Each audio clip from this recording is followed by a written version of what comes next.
Señor fiscal general, qué gusto verlo, ¿cómo va? Qué gusto, José Manuel. Aquí listos para salir para Neiva. Correcto, estamos yendo a Neiva donde hay un evento judicial muy importante, pero aprovecho antes de montarnos en el avión para hacerle unas preguntas. Avión con la gente, ¿no? Sí, señor, Porque es avión yo no comercial, voy, hay que sino voy decirlo. siempre en comercial, porque eso es parte de lo que hay que hacer en el país, acompañar a la gente. Mire, fiscal, y tengo dos curiosidades a propósito de eso. Lo primero, no es usual ver a un fiscal por fuera del búnker. Desde que iniciamos 300 movimientos por el territorio nacional. Mire, y la segunda curiosidad, ¿qué le dice la gente cuando se toma fotos con usted, cuando lo saluda? Porque eso fue lo que vimos hace unos instantes nada más. Pues mire, yo creo que la gente reconoce el esfuerzo que se ha hecho para defender el país y la institucionalidad. Porque yo le digo una cosa, yo veo que eso le pasa a los políticos, pero no generalmente a un fiscal, a un magistrado, a un juez. Ahí le dejo el dato. Nada de política, aquí lo que se hace es defender las instituciones, defender al país y defender la gente. Me sigue sonando a respuesta de político, le digo. Seguimos defendiendo las instituciones.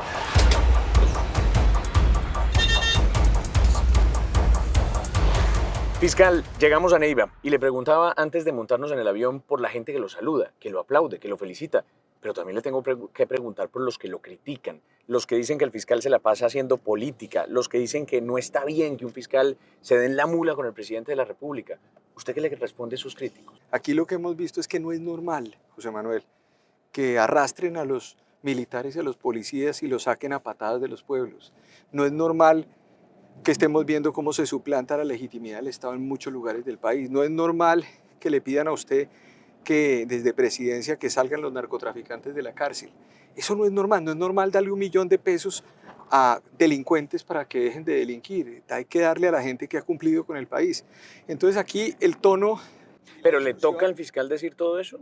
Yo creo que al fiscal le toca decir todo eso porque el fiscal tiene una función que es velar también por la política criminal del país. Ahora, yo le digo que hay muchos colombianos, y me incluyo, que pensamos que el debate se ha degradado, fiscal, que no hace bien ver a funcionarios gritando tanto y vociferando tanto y que al final eso, insisto, termina degradando la discusión pública. Mire, yo he sido incisivo en que la defensa del Estado y la defensa de la institucionalidad tiene que ser firme. Yo creo que aquí no caben discursos tibios, ni melifluos, ni andar diciendo con voz edulcorada que las cosas van a estar bien cuando están mal. Fiscal, Con gusto. ¿Qué tal? ¿Cómo me les va? Buenas. Fiscal, como probablemente esta es la última entrevista larga que hagamos usted y yo con usted de Fiscal General de la Nación, tengo que preguntarle por los temas más importantes que marcaron también de alguna manera su administración. 5 grandes para no echar mucho rollo y mucha carreta que a la gente eso no le gusta. Y el primero de ellos es Odebrecht. Usted puede mirar a los ojos a los colombianos y decirles que el fiscal Francisco Barbosa sí hizo algo para tratar de meterle justicia a uno de los casos más aberrantes de corrupción en la historia de América Latina. Con toda claridad le puedo decir a los colombianos que esta fiscalía hizo lo que no se había hecho en ninguna otra fiscalía en Odebrecht. 106 imputaciones nuevas, todos los cuadros directivos de Odebrecht imputados en Colombia, un ex candidato presidencial está imputado y acusado. Segundo gran tema, el que tiene que ver con el expresidente Álvaro Uribe Vélez. Su fiscalía pidió sistemáticamente la preclusión en ese caso y varias instancias le dijeron no, no es posible, hay que seguir investigando. ¿Qué va a pasar con Uribe al final del día? Pues en este caso hay un nuevo fiscal que está evaluando todo lo que señaló el tribunal para determinar si presenta la solicitud de preclusión o si presenta una acusación contra el presidente Uribe. ¿Qué cree de los que dicen este fue un fiscal uribista, que lo único que quiso fue facilitar la impunidad para el expresidente? Yo creo que es una manera de caricaturizar la labor de la Fiscalía General de la Nación. Esta fiscalía fue la fiscalía que después de 12, 13 años pudo llevar a una persona como el general Mario Montoya, que fue comandante del ejército en esa administración, y lo imputó de 103 falsos positivos. Eso es muy, muy importante. Todos los casos que tuvieron que ver con funcionarios de ese gobierno tuvieron un tratamiento por parte de la Fiscalía General de la Nación. Para redondear este tema, ¿usted no va a alcanzar a irse y ver una decisión en el caso del expresidente Uribe desde la Fiscalía? No, seguramente no, y es una decisión que le corresponderá a la siguiente administración. Estaremos comentándola seguramente, pero no tendrá que ver con mi administración y no tiene que ver con el fiscal general Francisco Barbosa, sino con los fiscales delegados que tienen esos casos. ¿Qué va a pasar a propósito del uribismo con otra figura importante del uribismo, Óscar Iván Zuluaga y su hijo? ¿La Fiscalía tiene la convicción de que cometieron delitos?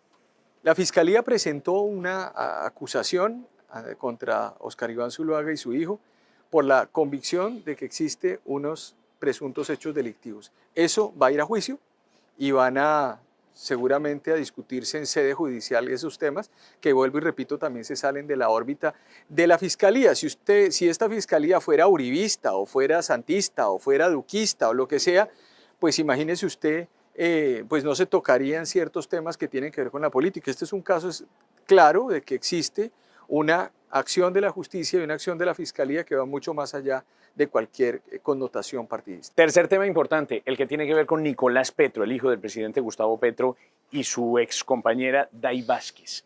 ¿Ahí va a pasar algo, fiscal? Bueno, ya pasó.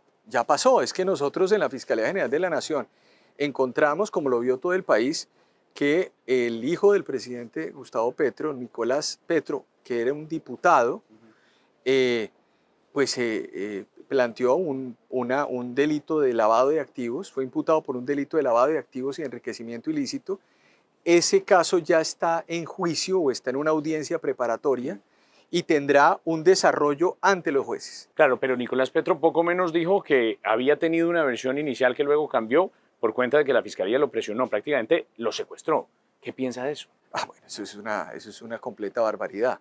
Estamos en un sistema donde todo se graba, estamos en un sistema donde había un abogado que entiendo que lo estaba acompañando. Es decir, la idea de atentar contra la Fiscalía General de la Nación y contra la institución no lo cree nadie en este país. Pero entonces, ¿por qué cree que hubo un cambio de versión de Nicolás Petro? No, yo no tengo ni idea, me imagino que serán estrategias que se tienen, pero lo cierto de todo esto es que la Fiscalía es sólida, fuerte y irá a juicio con 2 delitos. Ahora, ¿qué va a pasar con Day Vázquez? Day Vázquez, entiendo yo, se va a presentar una propuesta de principio de oportunidad y tendrá que ser evaluado en las próximas 2 semanas en la Fiscalía para tomar una decisión frente a lo que va a ocurrir y seguramente esta propuesta llegará al despacho del fiscal general de la Nación. Pero según lo que le informan sus fiscales, ese principio de negociación está avanzado, principio de oportunidad. Sí, entiendo que está avanzado y se firmaría en el marco de esta administración. Hay personas que lo están viendo que deben estar diciendo también, el fiscal muy rapidito con los procesos que tienen que ver con su contrincante político, el presidente Gustavo Petro, pero ¿y en los otros casos qué? ¿Usted cree que hubo de alguna manera algún acelerador que llevara al fiscal a tomar decisiones prontas en relación con Gustavo Petro por la antipatía que usted le puede tener al presidente? No, es que yo no le tengo antipatía al presidente, yo le tengo antipatía a la manera como están gestionando el país y están acabando a los colombianos. A eso le tengo antipatía. Le tengo antipatía que menosprecie a los ciudadanos, le tengo antipatía que acabe con las instituciones, le tengo antipatía que atente contra la rama judicial. ¿Y por eso procesa al hijo del presidente? No, le tengo esa antipatía a la manera como están gestionando. Sobre los procesos del hijo del presidente o cualquier proceso de cualquier ciudadano, podemos ver en paralelo toda la gestión que se ha hecho en la Fiscalía. Podemos hablar de lo que ocurre en Neiva, de lo que ocurre en Ibagué, de lo que ocurre en Bogotá, en todos los procesos y por supuesto nosotros tratamos de actuar con rapidez. Mire, José Manuel, mire la paradoja. Si nosotros no actuamos rápido, entonces es que nosotros no hacemos justicia. Y cuando actuamos rápido, entonces es que actuamos muy rápido para perjudicar a las personas. Es decir, palo porque bogas y palo porque no. Aquí todo el mundo es justiciable en Colombia. Miren, en estas entrevistas hablamos, por supuesto, de todos estos escándalos, de los casos mediáticos, de los casos más sonados, y usted siempre ha estado ahí para contestarlo. Pero también hay que hablar de lo que le preocupa a los ciudadanos. Y yo me he encontrado con muchos colombianos que me dicen, oiga, la próxima vez que vea autoridades judiciales como el fiscal general de la Nación, pregúntele también por la seguridad ciudadana. ¿Será que sí están haciendo justicia ustedes en temas relacionados con las extorsiones, con los homicidios, con los robos frente a la gente? ¿Para el ciudadano de a pie también ha habido justicia? Mire, nosotros recibimos la Fiscalía General de la Nación con tasas de esclarecimiento o casos resueltos, por ejemplo, en violencia sexual, en violencia intrafamiliar, por debajo del 7, el 8, el 10%. Estamos entregando el país con el 60% de casos resueltos. En temas de homicidio lo recibimos con el 25, 26%, lo entregamos con el 44%. Es decir, tenemos unas tasas de trabajo muy importantes en casos resueltos. Pero hay una cosa que la ciudadanía tiene que entender.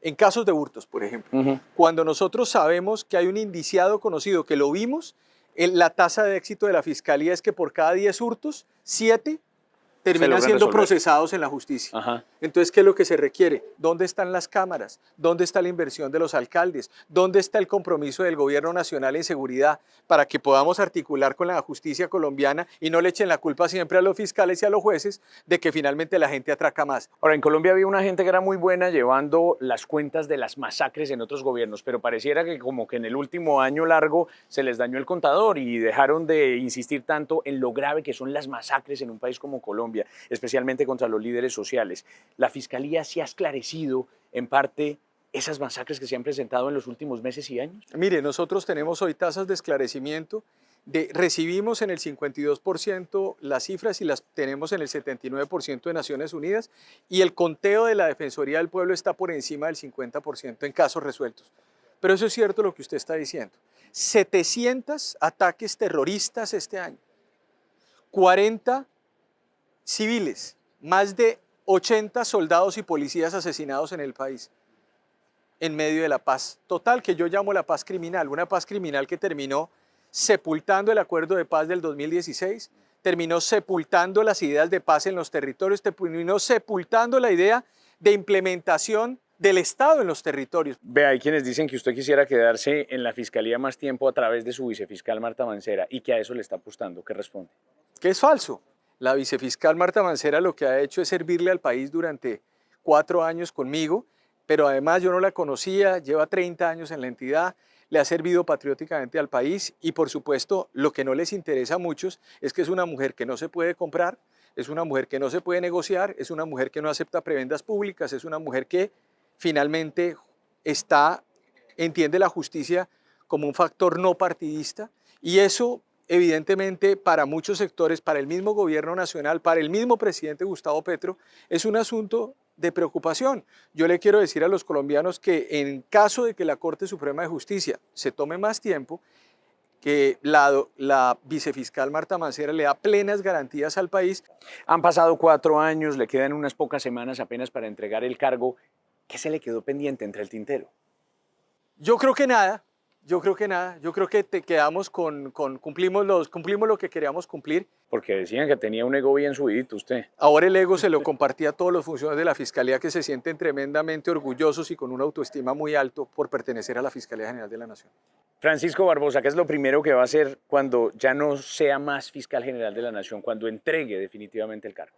Yo creo que abrazar a mi esposa, a mi hija, agradecerles por tantos y tantos y tantos momentos que no pudimos compartir, por tanto esfuerzo. Finalmente, ¿qué les dice a los que van a celebrar, a hacer fiesta cuando usted se vaya a la Fiscalía General de la Nación? Porque críticos ha tenido en estos 4 años. Que no se preocupen, que van a tener Francisco Barbosa para mucho rato y que esa fiesta no les va a durar. ¿En la política? En la vida colombiana. ¿En la política? En la vida pública de Colombia. Y cuando hablo de la vida pública de Colombia significa en la academia, en el periodismo, en el activismo, en el liderazgo. ¿De candidato presidencial? Yo le digo una cosa, el liderazgo que uno ejerce es un liderazgo que se tiene que ejercer sobre la base de lo que uno sabe hacer. Yo sé escribir, yo sé pensar, yo sé reflexionar, y yo no quiero vivir en un país que tenga hoy los pilares que está teniendo en Colombia, Pues todavía, fiscal general Francisco Barbosa, gracias por atendernos en esta última entrevista con Noticias RCN. Muchísimas gracias, José Manuel. Gracias. Bueno, gracias.